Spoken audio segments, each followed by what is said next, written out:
Kone kiekvienas vyras savo gyvenime anksčiau ir vėliau susiduria su skaudžia problema – plaukų netektimi. Dažnam stipriosios lyties atstovui tai prilygsta tragedijai arba net pasaulio pabaigai. Pasklido kalbų, kad laidos vedėjo Andriaus Butkaus plaukus taip pat jau glosto negailestingi laiko tėkmės pirštai. Ką daryti? Klausimas neduodantis ramybės kiekvienam su plikimu susidūrusiam vyrui. Andrius neišimtis.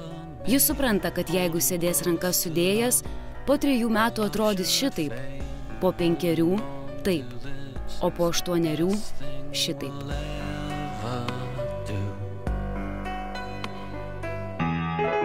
Tačiau Andrius nesėdi sudėjęs rankų. Šią savaitę laidos vedėjas nuvyko į grožio namus Academy Beauty. Čia jam buvo atlikta plaukų slinkimą stabdanti procedūra, kuri rekomenduojama tiek vyrams, tiek moterims.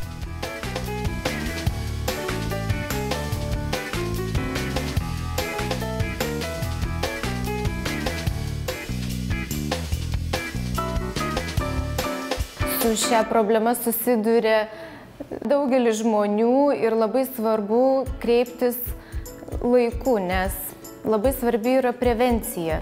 Labai dažnai visgi kreipiasi žmonės jau su problema, kuri yra įsisenėjusi ir jau sudėtinga kažką tai padėti plaukui. Iš tikrųjų, ritualas buvo atliekamas su vaistais, tai yra su priemonė, kuri yra pripažinta medikų.